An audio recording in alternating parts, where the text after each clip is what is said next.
First of all, I want to say that Callie's someone that I've known for a very, very long time. She's someone who's an incredibly impressive individual. She's an intersectional and critical race scholar activist. She's dedicated to social justice, research and collaborations that prioritize socially vulnerable individuals. Dr. Callie Watkins-Lew work challenges power inequities and supports racial justice-oriented systems, structures, and practices. Her publications apply critical analysis to social movements, so she is absolutely in the right place today. Knowledge production, identity, and organizational dynamics. Callie is a visiting research scholar at Brandeis University, a member of the Diversity Scholars Network at the University of Michigan, National Center for Institutional Diversity, and will be soon the Associate Director of Justice, Equity, Diversity, and Inclusion at the Institute of Health Professions at MGH. Callie is the absolute best person to moderate this panel today, and you're in very, very good hands with her. So Callie, why don't you begin? Sure. Thank you so much for the introduction, Lori. It's always great to see you. And I credit so much of being a critical race theorist and intersectional theorist to Dr. Josiah Jefferson, who I've been able to work with so much. So I'm excited to have you all here at this panel today. So I'm going to be moderating. And so I will first introduce each of our panelists, and then we have a series of a few different questions. The way I'm going to do it is that one of the panels will be able to take the lead in answering, we'll take turns to take the lead with answering the questions, and hopefully we'll be able to kind of touch on all the different topics. And at the end, we'll have some time for question and answer. So I'm going to start off. We have Massachusetts State Representative Liz Miranda. Hello. State Representative Liz Miranda represents the 5th Suffolk District, the district of the most people of color in Massachusetts. She's the daughter of Cabo Verdean immigrants. She has been a tireless advocate for immigrant rights. She's also filed legislation around reform to save Black lives, improve racial disparities in maternal health, promote environmental justice with disproportionately impacted communities, and ensure a just recovery for micro to small business most impacted by the COVID-19 pandemic, and has a very exciting bill that passed yesterday that I know we're going to want to talk about today. Congratulations, all of us. Thank you for your leadership. In response to the COVID-19 pandemic, she was the first legislator in the Commonwealth to establish a district-led community care program that assisted over 3,000 vulnerable residents in Roxbury and Dorchester with food security, housing assistance, unemployment assistance, and access to COVID-19 testing. Our next panelist that we have is Angelina Resto, and I hope that she is here with us now. But let me talk about a little bit about Angelina. Angelina Marie Resto is a formerly incarcerated Afro-Latina trans woman. She has made history being the first trans woman transferred to a female designated prison in Massachusetts. She now advocates for other trans women as a member of the organization Black and Pink. And thank you for your leadership, Angelina, and I look forward to us being able to hear from you. And then the final panelist that I have to introduce is Joyce Wise, who's from Black Lives Matter Rhode Island PAC, Political Action Group. Joyce Wise is the executive director for the Black Lives Matter Rhode Island Political Action Committee. She is a full-time mom with 2 young boys who are her driving force, a full-time property manager for a Section 8 project-based site, and a part-time student in RWU pursuing her law degree. She became activated in high school while getting involved in student government and recognizing the need for legislative change even then. She's from Providence, Rhode Island. I have family in Providence, hello. Raised on the east side of Providence and currently resides in Cranston. Her passion is to not only speak on racial disparities and racial biases her passion to speak on racial disparities and racial biases is rooted in her love to see change from the oppressed. As a Black woman, she has experienced all of the above and understood that she could never allow this to stifle her desire to create change within her community for those that look like her. She's determined to utilize this PAC to legislate change for Black and Brown communities of color in Rhode Island because she believes this change comes through legislation. She's here to level the playing field and position ourselves to really work together to birth change that isn't short-lived and push progressive change that is desperately needed here. So we have a lot of really great perspectives that are coming in here today. And obviously you're going to be able to hear a lot of great voices about policing, women of color, and LGBTQ communities. So Denise, could you go to the first slide, first question? Yes, and Callie, I did just want to mention Angelina did just come in, so you have all your. Excellent. Welcome, Angelina. Can't wait to hear from you. So our first question, what have you seen as the impacts of police violence on women as parents, partners, and community members who have been shot or killed by the police? And for this question, we're going to kick it off with Representative Miranda, and then our other panelists can jump in as they would like. Good morning, everyone. Thank you for being here. I'm incredibly tired. You noted something really great happening yesterday or 2 days ago now with the House in 5 months, finally putting some sort of police accountability bill out in Massachusetts. And that's a very big deal. I want to start off by answering this question by talking about that a little bit of all that I do comes from two things. One is I was a community organizer for most of my adult life. And two, I grew up in the Dudley Triangle section of Roxbury, which has informed why I focus so much on environmental injustice and criminal justice reform. Growing up, my father and my brothers were all incarcerated. It actually felt like my whole community was in jail at one point. And so not only am I the state rep that is the only one with a sibling who is currently incarcerated in the Mass DOC system, I also represent a district that is the most of color, most policed, most incarcerated, and still yet not safe. So I wrote some comments, and normally I free flow, but I'd love to read them because I've been working overdrive on some of these things. And, you know, I've come to learn that Massachusetts isn't as progressive, particularly around criminal justice. The Mass State House only has 3 Black women. We're going to be joined by Brandy Fluker Oakley from Mattapan and Milton in January, which means I guess we've grown 100% to get a 4th person. That's a very big deal because 4 out of 200 can't possibly.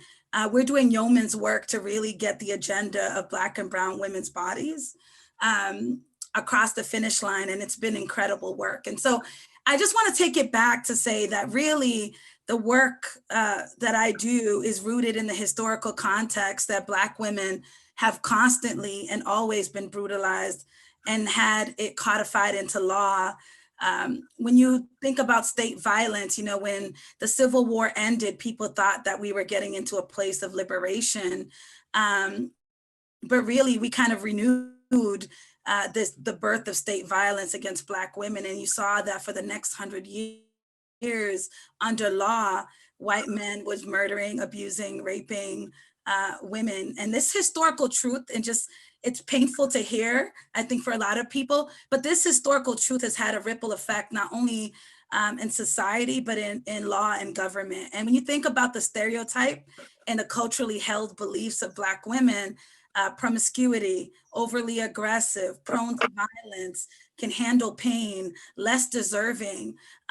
We're constantly demonized. And when Black women are murdered and brutalized, when you think about going past those 100 years, past 150 years, you look at Sandra Bland, you look at Breonna Taylor, you look at Aiyana Jones, you look at Atiana Jefferson, you look at the hundreds of trans women across this country who have yet to receive justice. It's been normalized because we're essentially blamed for the violence that happens to our Black bodies.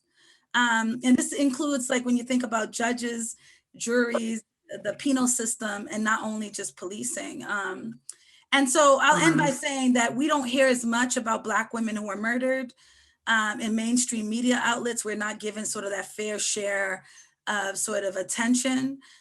People know me to know that when a Black or brown girl or woman is missing in the state of Massachusetts, including Jalea, who sadly, whose body was found in Florida. The young woman was 5 months pregnant. I've known to share those things because mainstream media does not do us justice.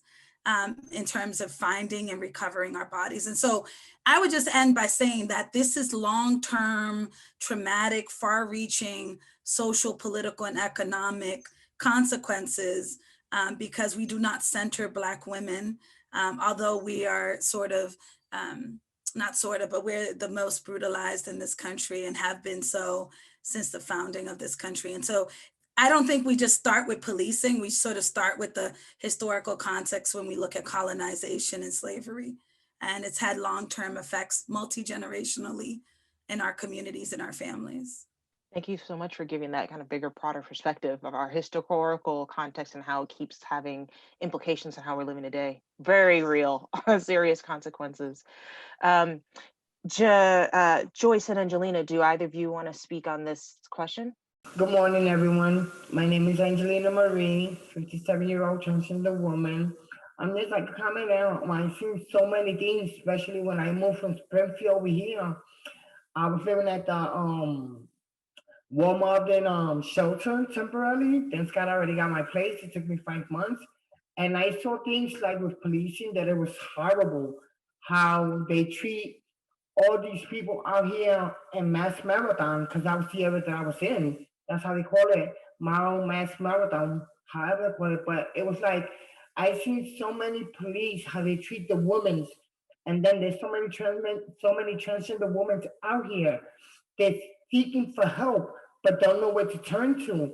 And that's when I stepped in many times and I met a couple of beautiful women like myself, and I spoke to them. I spoke to them about Black and Pink. I spoke to them about your program, etc., etc. But it's the way they get treated by these police, the way they discriminate towards us, you know, especially us Black women and Puerto Rican women, the Latina women, because that's what you have out here.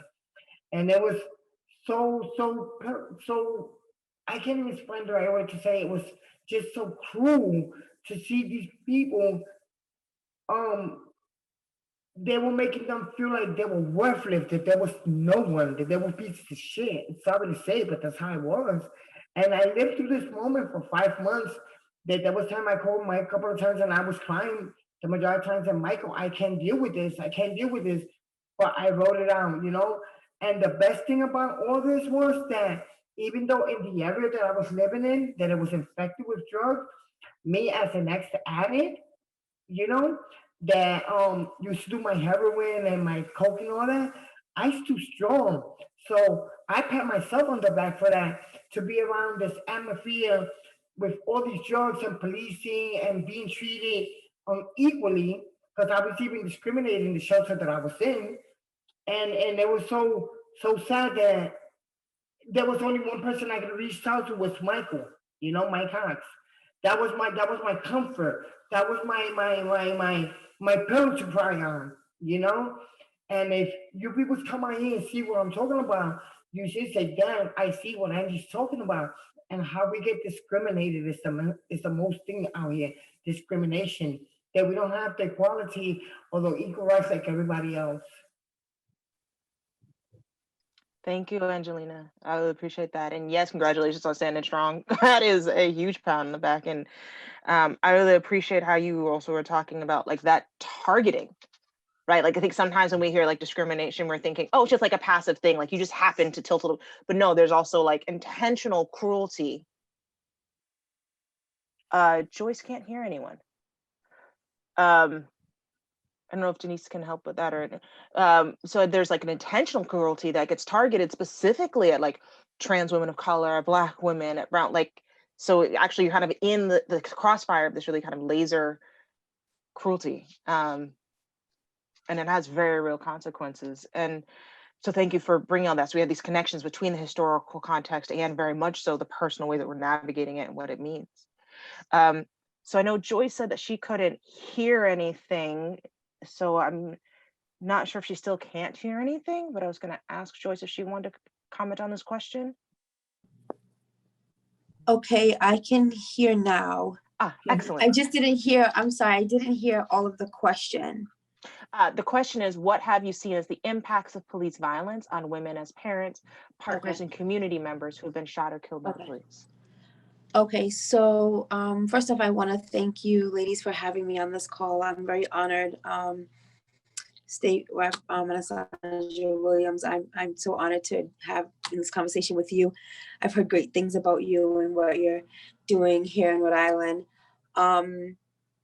So to get back to the question, I have definitely seen this firsthand, where like some of the speakers have felt that, you know, police were pretty much a part of my family and not necessarily in a good way.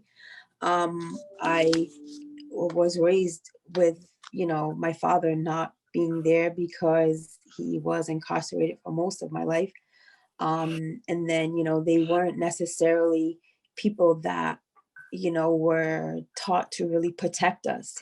My grandparents are Cape Verdean descent, and I remember that was the first word I learned in Creole, was, you know, when the police were coming. And so it wasn't necessarily a comforting thing. And I see that a lot in my community. I actually had a sister who was murdered in a triple homicide about 5 years ago. And, you know, in that situation, the police were not people that were rendered to really help us. We really had to come together as a family, as a community. Like I said, I'm from the east side of Providence. So, you know, my community really came together, my city came together, and we were able to really get justice, because we collectively knew that we could not rely on, you know, our police officials to render that for us. You know, in the PAC, we talk about, you know, dismantling the police. And for me, that really looks like, you know, just taking some funding out of the entire thing and pretty much place it in means where it's needed. I believe that there needs to definitely be a conversation in reference to training. You know, I don't know the percentage off the top of my head, but I believe it's only a small number of phone calls that are, you know, given from the police that are nonviolent. And so when they show up to these nonviolent calls, you know, half the time, it's not necessarily de-escalated, you know? So for me, as a Black woman, I am not privy to, you know, police brutality and just feeling just so underrepresented. And even police officers that look like myself, right? You know, and it brings me back to when we were protesting just about, I would say, a month ago. The PAC and some other local organizations, we were protesting, and they had on riot gear, and, you know, there were Black women officers there. And, you know, I looked at some of them as we're protesting, and they had their, you know, their riot gear on, they had the dogs out, and they just looked very, very just unconcerned. And so that has to change. That the dynamic of it has to change. There has to be some real accountability. And, you know, I read an article just the other day that unfortunately, you know, white women, white men don't experience the disparities that Black and brown people do in predominantly Black and brown neighborhoods. And that's not okay. That's not okay. So that's really my take on it. I hope I answered the question. Yeah, thank you, Joyce. And it's actually what you were talking about made a connection back to what Representative Miranda was talking about when she said that in Dorchester and Roxbury Mattapan, they were talking about areas that were over policed and still unsafe, right? Because you were also talking about, Joyce, when you were saying like you had your sister, and I'm sorry for your loss with the who was victim of a triple homicide, and In Providence. you had the presence of police, but that didn't help. So you had like violence from both ways. And we already had how Angelina pointed out the way that there's this kind of this laser pointed targeting of women 100%. 100%. and the vulnerable. So you're left to really fend from yourselves with things coming at you from so many different directions. And also the way that you talk about how it actually wasn't even just having police officers that looked like us, who were also like Black or brown, right? I mean, we have Daniel Cameron who left Breonna Taylor. I'm not going to go into that right now because I'm trying to not Right. go into shambles myself. I started to go there, but I'm like, but Decided to go there. And I think similar to how Representative Miranda was able to put all of this in a broader historical context, that in itself speaks to how it's a structural context, right? It's not just about an individual who's good or bad, it's systemic stories that everybody's taking in society. And so you're seeing other Black and brown people as not valuable. You're seeing trans women and vulnerable people as not valuable. Regardless sometimes of what your own identity may be. And there may be things that you might accept yourself from it. Like you might see yourself as, for example, that police officer, like, well, it's not me though. They must have done something to deserve this. Or there's other levels of system that actually, like, even if you individually want to act against it, it keeps putting you in there. Like there have been some cases of police officers who stood up against like a partner who was being like abusive or something like that. And then that person got fired. Right. So there's all of these ways that keep feeding into the system of violence. And, you know, Black women, we suffer in silence. I was literally talking. I've been talking with a local activist organizer who has a organization here in Providence. She's not from Providence, but she resides here. And she's a founder of Provex. And she was talking to me about how she's experienced, you know, throughout her life, and she's young. You know, I'm 33. I'll be 34 in January. And this young lady, she's 20. I think she's 25, and she had, you know, gotten. She was out with her friends, and you know, some college friends, and two of them were white. One of them was Black. The other Black girl had left her, and the other two white friends just pretty much couldn't help her, and they pretty much, when the police arrived on the scene, because she was drunk, but not to the point where, you know, she was unable to be respondent, right? But they injected her with this type of means of sedation, and they did it so much that, you know, she became hospitalized. And when she was able to awake 2 days later, they just was totally dismissive. And it was almost as if it didn't happen. And then when she asked for her clothing, they, you know, was told that they couldn't find it. So this woman had to leave the hospital in a bedgown, catch the bus back to her house in Providence, and was humiliated. And have to suffer physical violation on top of things that are going on. Yes, and you know, treated just completely just disregarded, and for me, that's the biggest. That is such a key point, is that, you know, there's no regard to who we are. There's no regard at all. They don't see us as their equal, as simply their equal. And you know, I have a few friends on the force, and we've had multiple conversations, and I say, you know, we're past the conversation point. For me, that's just where I am as a Black woman. I'm past the speaking point, because I mean, I'm glad we are still having these conversations, but for me at this time, it's about accountability, right? It's about accountability. It's about, you know, seriously leveling the playing field. Like, you need to be held accountable for the ways in which you treat Black and brown women, Black and brown men. We are not target practice. We are not, and at this time, and in such a time as this, we're not going to stand for that anymore. We are done. We're done suppressing. We're done living in silence. We're done being afraid. We are done. Thank you. So that's just my take on that. And that's a perfect transition actually to Denise. Can you go to the next question? So this one I was actually going to kick off with you, Joyce, anyway, and I think that part we're hitting on talks about these two. So the questions here are: what are your observations about how women and girls of color, LGBTQ women and girls, are personally harmed by the police, which is exactly what you've just been talking about. Really what I said. And you know, and I'll even take, hold on, sorry. Sorry. Then we have: what are the systemic reasons for these harmful behaviors? What policies and other strategies have been proposed, and kind of our assessments of this proposal? So what do we see happening? Why are they happening? What have we seen people trying to do about this? And I know you've definitely been trying to do this with your PAC. And kind of what do we think what would be their assessment of the things that have been initiated? So go ahead, Joyce. Right. So I mean, what we're seeing is pretty much what we've always seen, unfortunately.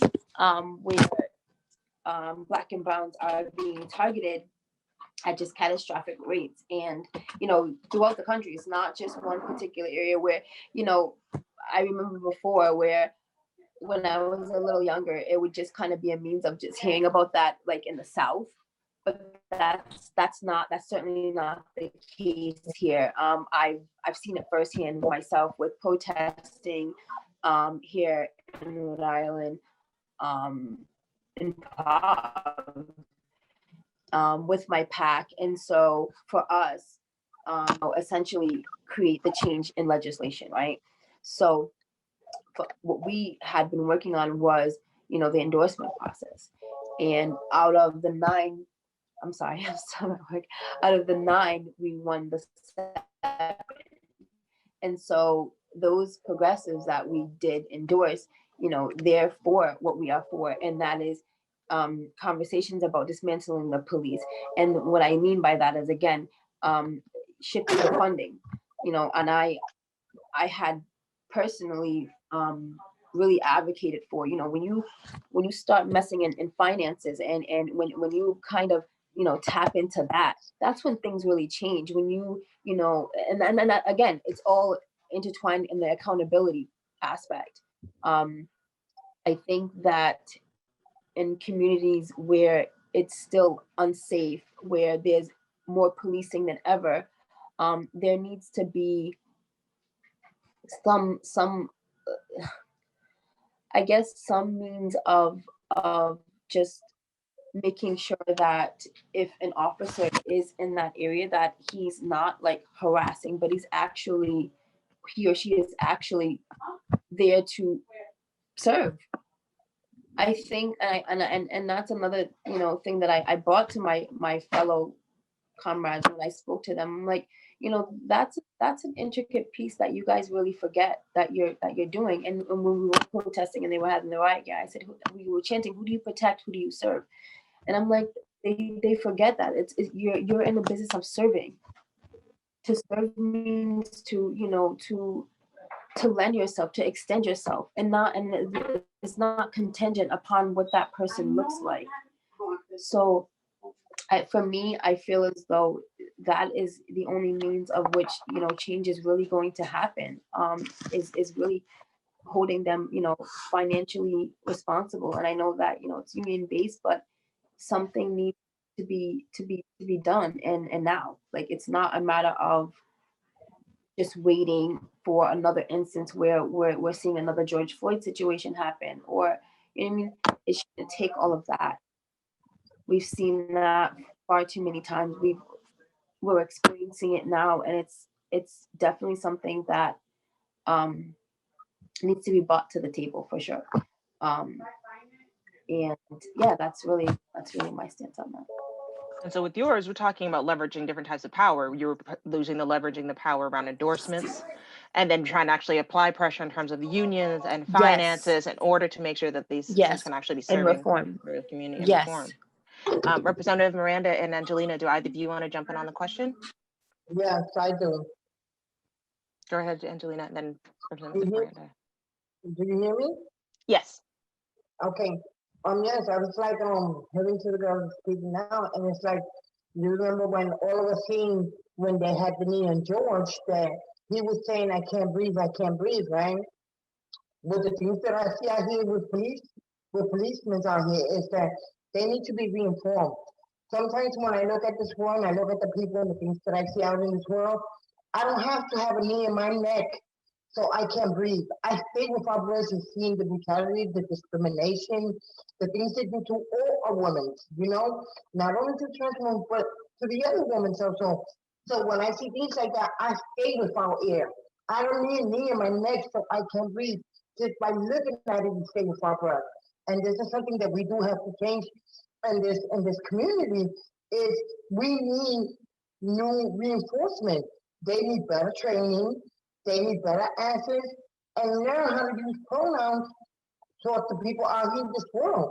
And this is where why all this is happening, all this discrimination.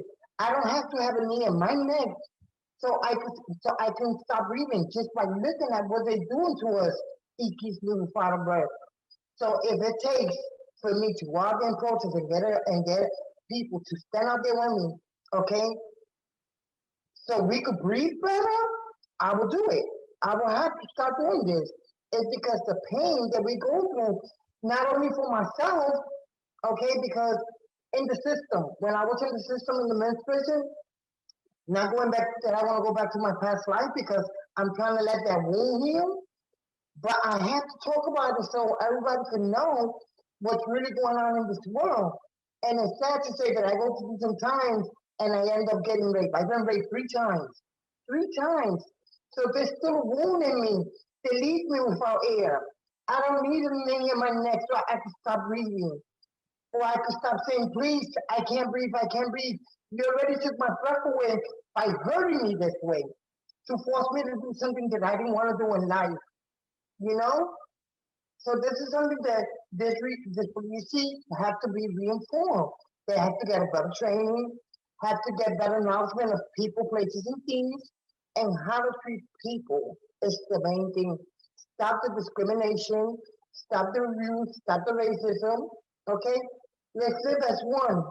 If together we do this, we all gonna come out right. We're gonna get what we want. But what's the use of you doing it, me doing it, and then everybody else don't? So we're never gonna get nowhere. We have to stay together as one so we can continue this fight so they can stop all this discrimination. Not only the trans women, but what about the other world, the new generation that's coming up, you know? And this is what I look at every day. I didn't mention this earlier, but you know, my sister-in-law passed away, you know. I'm here today in this meeting because this means a lot to me, you know, because she gets burned, and not that I want to talk about this, but yes, you know, I'm going through some things in my personal life right now, but I also am going through what's happening in this world. Let's just say, you know, such a great mother, such a great woman, a woman that stood by me and fought for that LGBT herself, and she loved everything that I did. She always encouraged me and supported me, but now she's gone, you know? And today I look at society, it's like when I touch Mike, I said, wow, such a great woman, such a great mom, and such a big supporter for that LGBT. And look, her life was taken away over cancer, you know?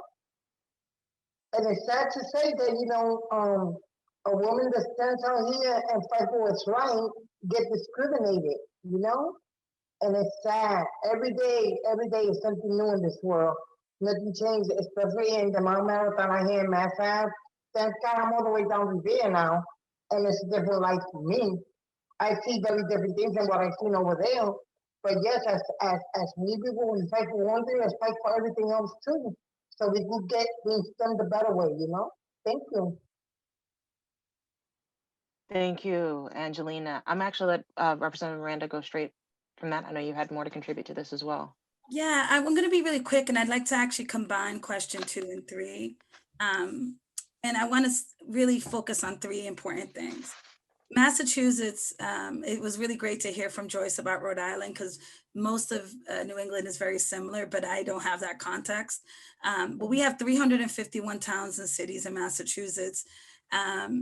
About 60 of them rely on our state police resources. We spend over $500 million on our state police. And if I was even to add our Department of Corrections system and the other ways in which we try to fund public safety initiatives, there's a huge disproportionate connection between the millions and hundreds of millions we spend on what we believe is public safety, which is incarcerating people, and investing in our state police in comparison to maybe the less than $50 million that we spend on things like violence intervention and prevention.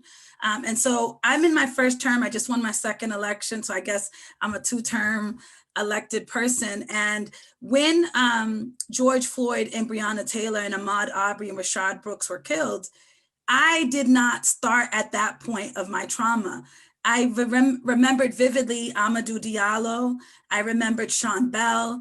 In these last 15, 20 years of my lifetime, I remember DJ Henry. And so when that case happened, I actually, as a first-term rep, was waiting for my colleagues that were more seasoned, some who were Black and brown or other progressive colleagues, to jump in and write a bill because I had learned 2 quick facts about Massachusetts. One is that we were one of only 4 states in the nation that did not have a way to license and de-license officers. And we are one of 30 states, 30 odd states, that didn't make police records of misconduct public. And so when I was thinking about, well, what could I contribute? My colleague, Representative Holmes, already had a post bill, which is around about police certification. I didn't want to focus on that. I really wanted to work on use of force. And the reason why I wanted to work on use of force is because the hundreds, so each year, about 1,020 people die at the hands of police. Last year alone in 2019, 1,014 families lost loved ones, and mostly disproportionately Black and brown men and women. Each year, about 100 and some odd people die in the act of doing no-knock warrants. And I knew that if I was going to make a difference, I wanted to pursue banning no-knock warrants, banning chokeholds, creating a duty to intervene. That duty to intervene was incredibly important because when we watched George Floyd's painful 8 minutes and 26 seconds of his video being murdered, we watched a cop watch his 3 colleagues put pressure on a man who was unarmed, had already been on the floor, already been arrested, and he just watched. And I think he should be held criminally liable for not participating in the freedom of George Floyd because he did not deserve to die in that way. When you think about tear gas and dogs, and the point about talking about that there are 351 towns is to make it clear that policing is done very different in every community.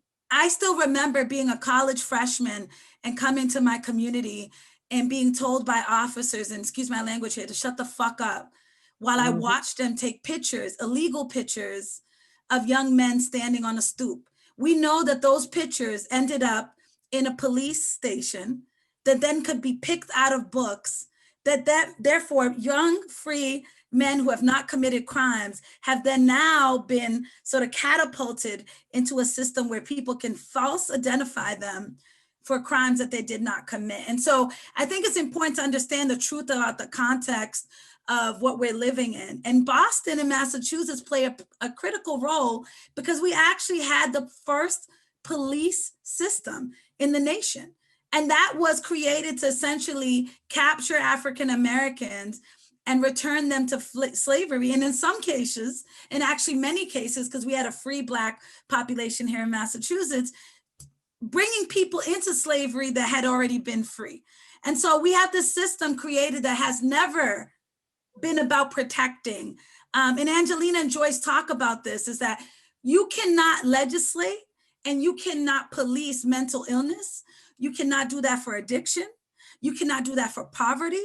And those are the 3 top issues that we're faced in our communities that we actually need to address. We need to create and invest in systems of alleviating poverty, addressing when people are not emotionally well, and addressing the fact that many people are unhoused and addicted in the Commonwealth of Massachusetts.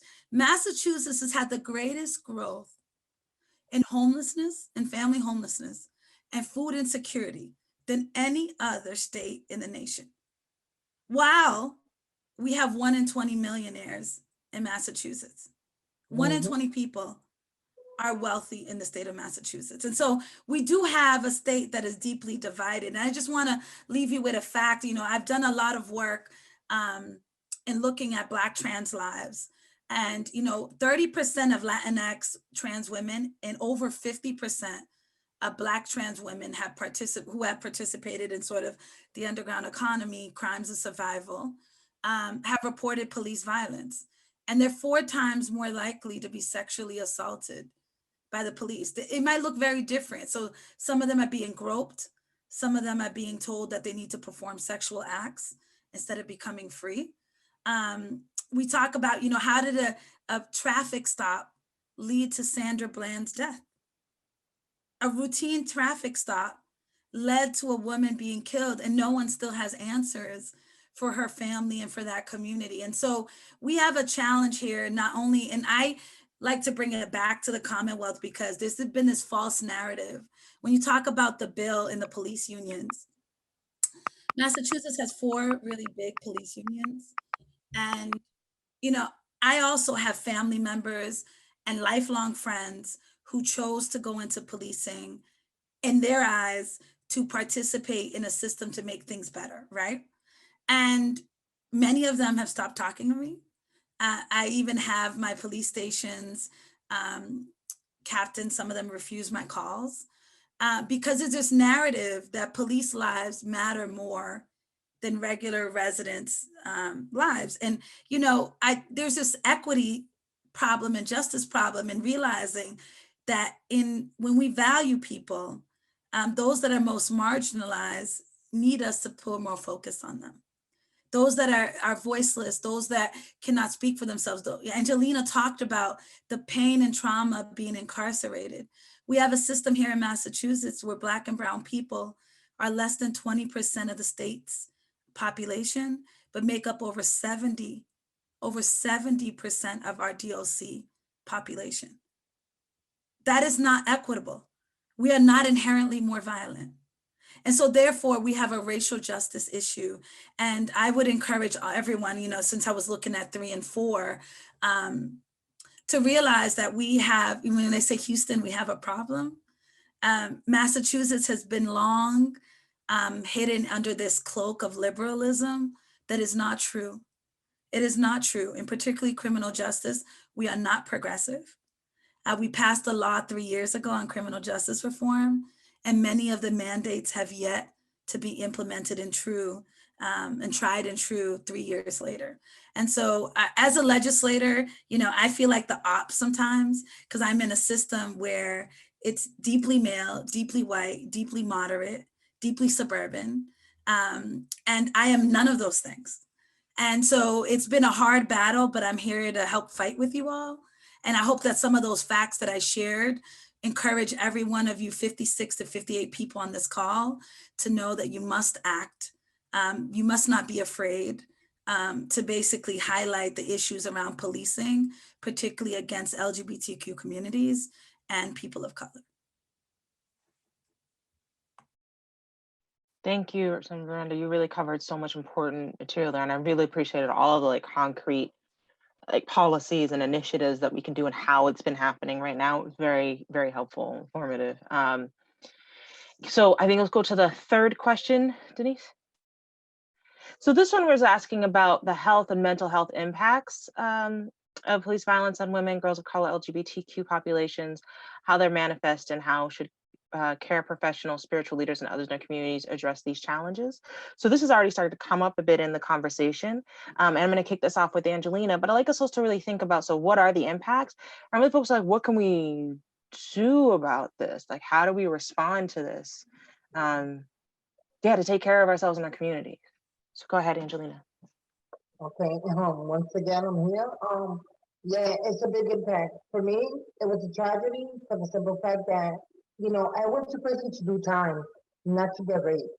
So there's still a big wound inside of me that not even mental health can take away from me. This is something that I have to live on a day-by-day basis and deal with the struggles that I'm fighting with myself, with this wound that's still inside me, because it's not just being raped, it's just what they make you do.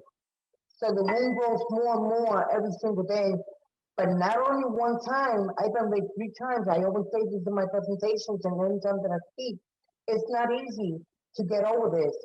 How I'm dealing with it, one day at a time. What are my biggest struggles?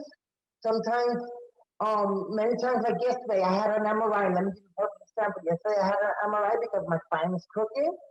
Because almost a year ago, I had a big surgery and some things went hopefully right with me that my whole body gave up on me.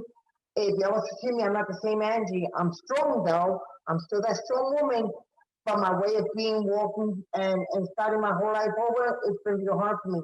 So yesterday I went to get an MRI. So, when they do an MRI, most of the cases they have to put this mask on you and you have to get an IV so they can put some kind of liquid so they can see where it's affecting you.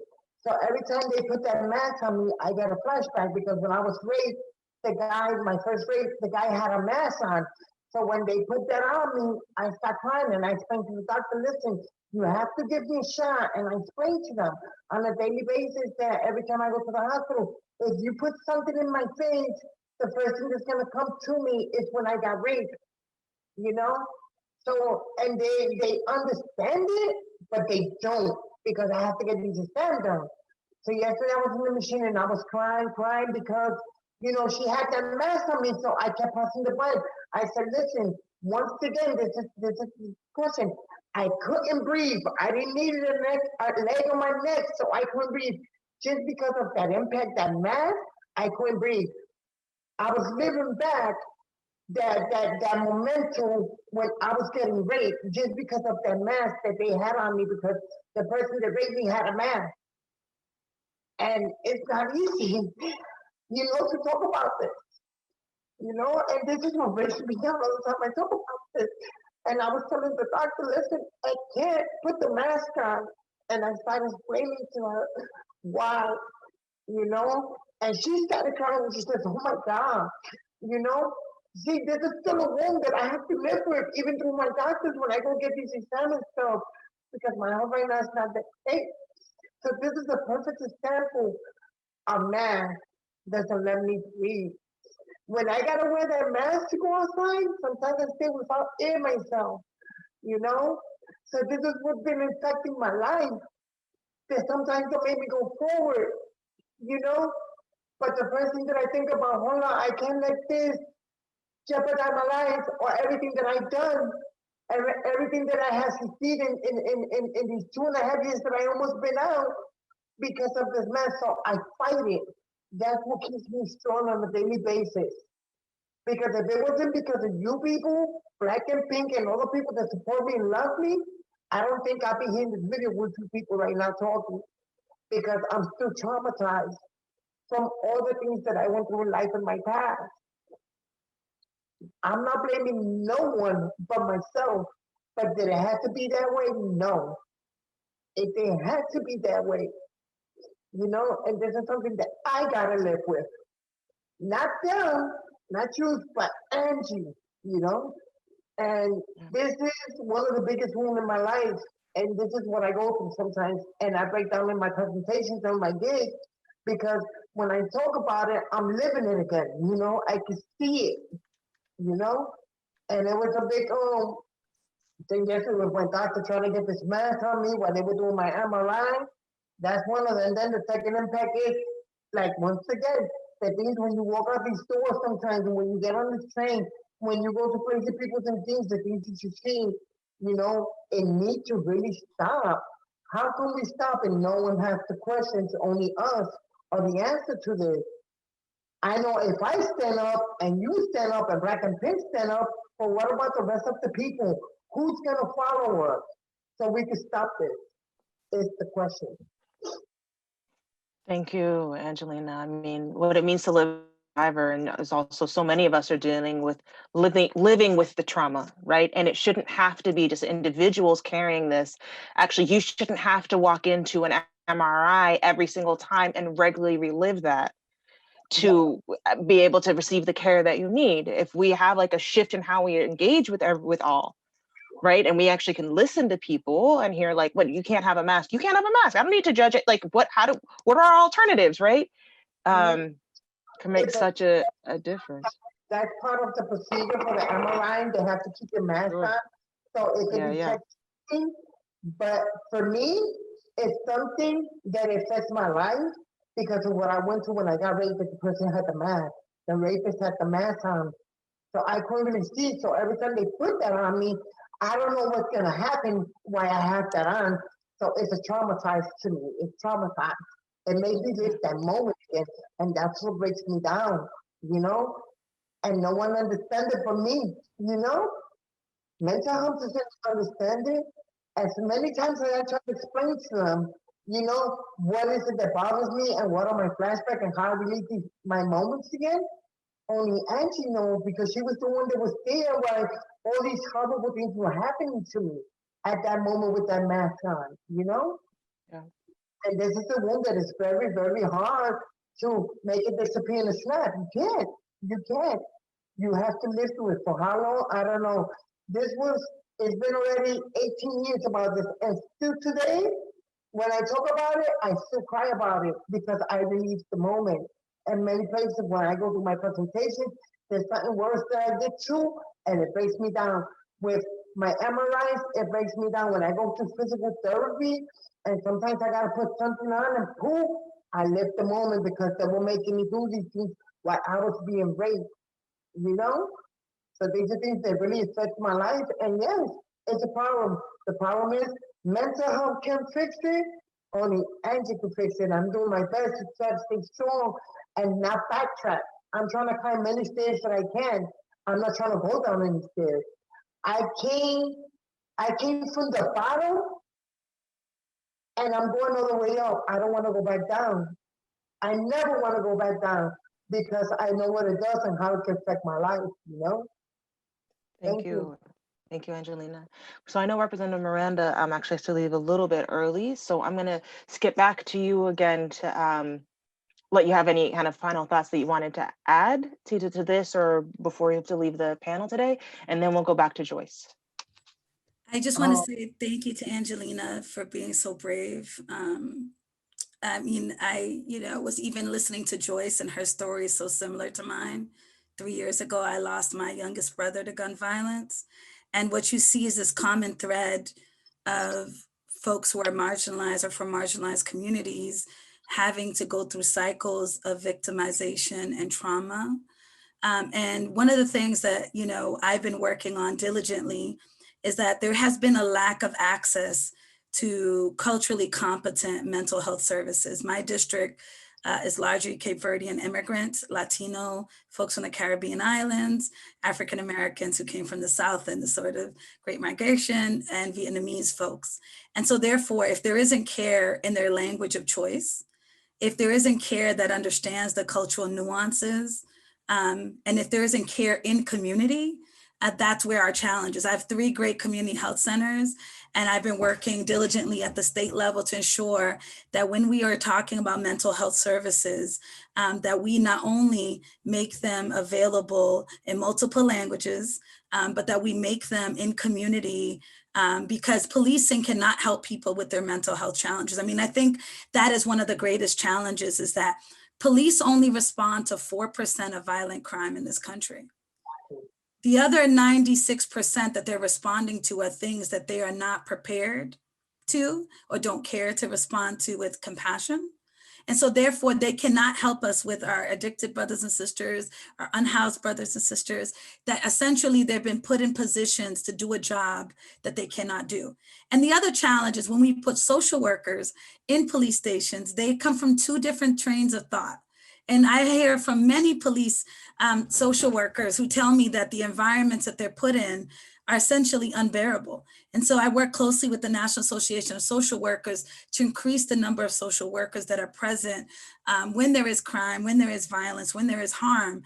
But if you continuously put 1 person or 2 people in a building where there's misogyny, where there's racism, where there's these structural nuances to public safety, they will not succeed, because they will not be given the space and the room to do their jobs. And so we have to really think about innovative ways and practices. One of the places that I see fit is 3 policy changes that I'd like to see next year. I'd like to make psychological first aid training available free of charge to anyone in the Commonwealth that wants to take it. When people are in distress, they're at the corner store, they're at the laundromat, they're at church, they're at their youth program. They're in places where those providers need to be able to understand where people are in distress and how to get them help. 2 is to increase the number of Black and Brown providers. I work with InnoPsych, which is a platform designed by a Black woman here in Massachusetts that is national, with increasing the number of providers of color and who speak different languages, who are providing care to members of our community.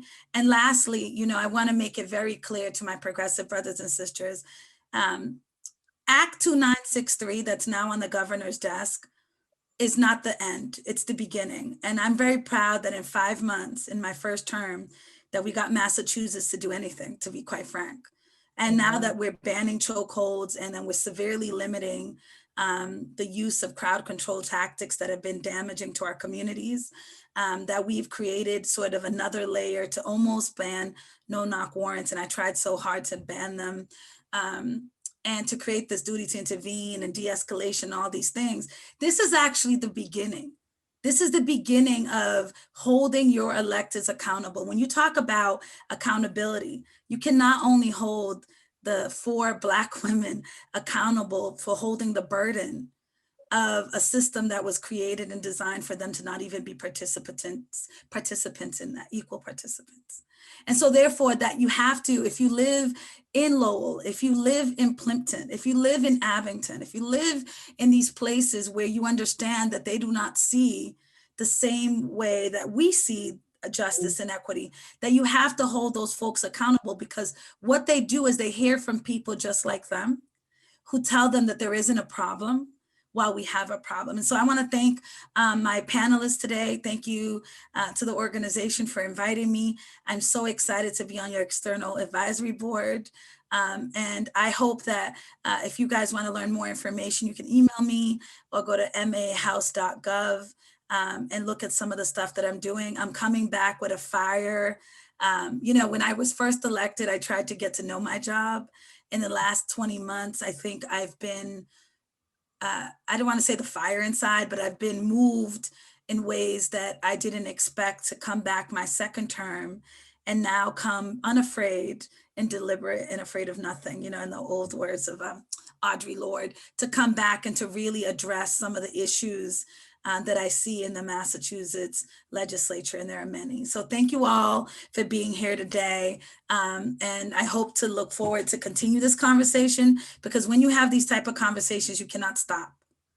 It's one thing to be informed and inspired and motivated by people like Angelina and Joyce, but it's another thing to say, I take this information that I learned today and I will be participatory in making a difference in my Commonwealth of Massachusetts or in the state of Rhode Island. Each of us can play a role and make a difference. Amen. Thank you. Thank you all. Thank you so much, Representative Miranda. Wonderful to have you in here. So now we'll just take this opportunity to open up the conversation for our participants. And Joyce, if it gets better for you, then we can bring you back in again, okay? But would anybody like to speak? I see Dr. Lorna Rivera has a hand up. And Kelly, I don't know if you can see the hands as well, but I'm happy to help call on people if that's something only I can see as the host. Yeah, actually helpful if you can help call on the people. Great. So Dr. Lorna Rivera, if we want to start with her.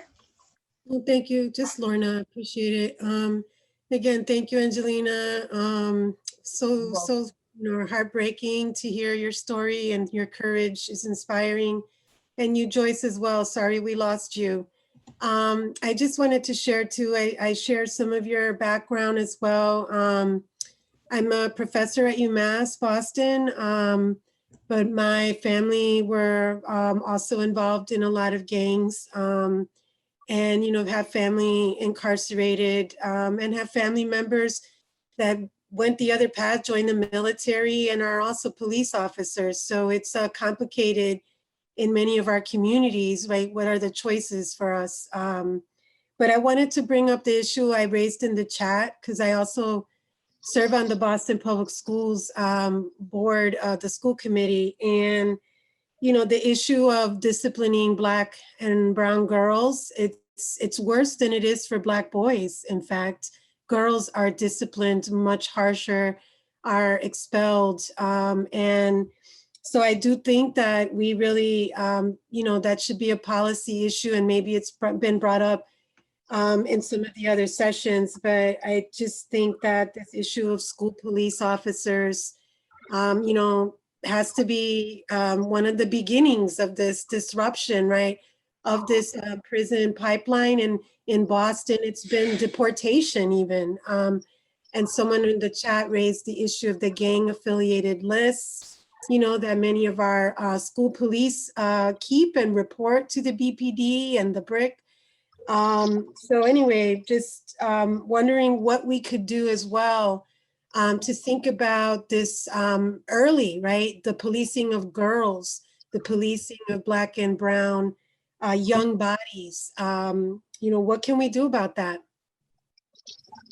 Thank you for your question. I really appreciate how you're also extending our conversation around police violence into like the school systems that are actually an extension of this kind of police violence system that we have going on. I don't know. So I'll give a couple of things that I know there's actually been quite a lot of initiatives, especially since the summer, about making police-free schools and a lot of kind of reforms and changes people are trying to push in the public school systems. I also always wonder about private schools and what happens in that too, because the disparities can be quite bad there as well. But I'm gonna see if so I know we were having trouble hearing from Joyce. Angelina, do you have any thoughts around this question around the schools and how that relates to our kind of police system abuse issues and how the Black women and girls are targeted? But do you have any thoughts on the question that Lorna asked? Yeah, it's like they need more safety, more here in Massachusetts and in Boston, they are children are being kidnapped. That's another thing that's going on big out here. We need more safety for these, people that trying to really get an education and trying to get a career as they growing up and the new generation that is coming through. So we also have to protect these people, from all these kidnappers out here. So yeah, we need more safety among these schools for young people and people that are really trying to get a career and make something out of themselves. Yes. Thank you. And we had actually in the chat, Rikia Bennett put a link here, Madison School Board votes to end contract of police department. So that's also a good resource that's in here. So let's go to the next one. Denise, is there someone else who has a hand up? Yes, we have a few people. So I think I think the next one was Amparo Cruz. Hello, can you hear me? Yes. Great.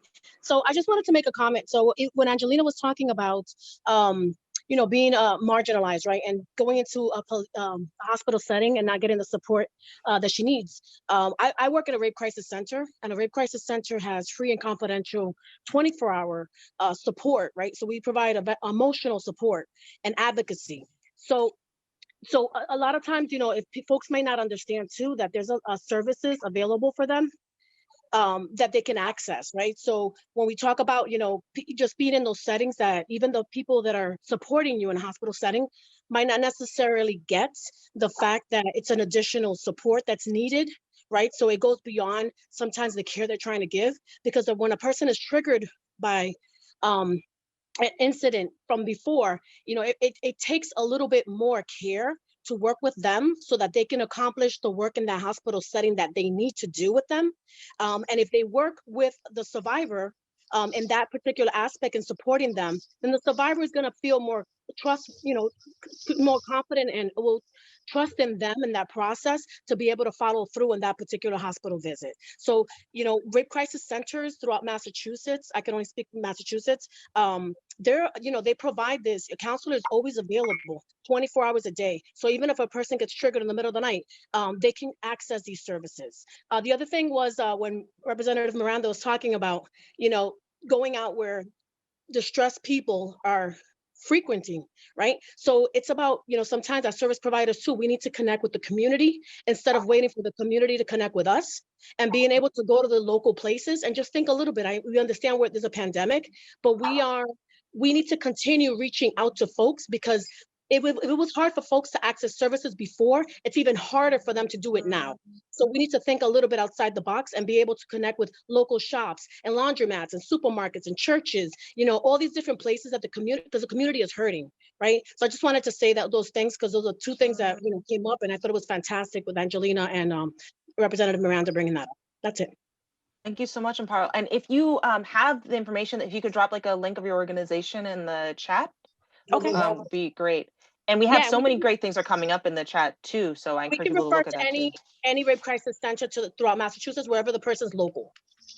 So I'll give you our information, but we can refer anywhere. And what was the name of the organization? Our organization is Pathways for Change. Okay, thank you. All right. And the next person? Yep, so we have still 4 hands. So I think Jamie was the next person, and then Esther, if you want to jump in after Jamie, that would be great. Hi, I'm Jamie Comtois, and I serve on the Town of Putney, Vermont's Equity and Inclusion Committee. We've worked on fair and partial policing in the state of Vermont, and I've been struck by, this is my first time participating in this event. So I wondered if there's an established place where people share legislation. So the way that ALEC functions nationally as a conservative clearinghouse for state legislators would really be powerful if we haven't yet established a similar organization within some of these legislative efforts at the state and local levels, even all the way to the school board level. So ways that we could share that resource with each other and then be able to take draft legislation and make it functional in our own state situations.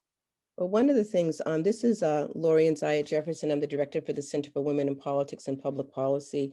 And one of the reasons that NEWPC, the New England Women's Policy Initiative, was actually created was so that the 6 states could in many ways support each other as they're crafting and moving forth legislation in their states. So if there's, in Massachusetts, if a particular piece of legislation has already been passed, then individuals, for instance, in Vermont could contact NEWPC and or those particular legislators in Massachusetts so that they could learn the tricks of the trade in terms of moving forward. So that's one of the things that, one of the reasons that NEWPC was created, to actually have this foundation of coming together to collaborate. Good morning, everyone. I just want to say thank you. I've been sitting in the background just listening throughout the whole conference here. And I joined this breakout room because, mentioning all the policing in schools, this is nothing new for me. If anyone remembers the old English High, we had these resource officers at English High also too. And there's several different instances that this happened, personally to me while there. I really do believe that they need to be better trained if they're going to be in the schools itself. But I believe that this whole thing came about when we had, starting of these, school violence and shootings, years ago, where it was that we had conferred too much power to them to go ahead and, police in these schools. And it's, it's really true that, prison to pipeline is a real thing. And I believe that people outside of the community don't really see that as an issue. They always fall back on the narrative of that we need safety in our school for our children. And yes, we do. But how they implement that safety agenda is really misguided. And it really needs to be more in tune with what exactly was going on. I know that when I was a fellow at the offices of Councilor Asabi George, she was really pushing the legislation to get more counselors in the schools, because there is, they have counselors, but they have to go through so many different schools. There's no full-time person in each of those schools. And so she's, been pushing legislation so that there's a full-time counselor in all of the BPS schools. And I think that will definitely help address the issues far as behaviors in school, but then also too, you need to drill down and try to understand the underlying issues of why these children are presenting such behavior. We talk about, the accountability and responsibility of parents in these schools, but then we just go ahead and put the onus on them to try to fix it without giving them the viable tools that they need to actually go ahead and help, with the family itself when a child comes home from school or whatever. I worked in a DV field for about 6 years.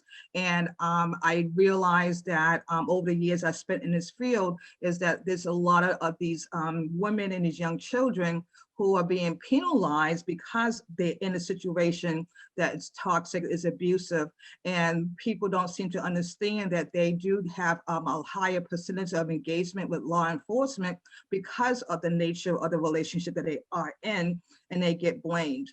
And that's when, you know, you not only have policing responding to these situations, but then a lot of these situations escalate to a point where they have DCF engagement, which I also think that needs to be looked at also too, because a lot of these Black and brown folks are losing their children into the system based upon something that happened to them and not necessarily what they did themselves.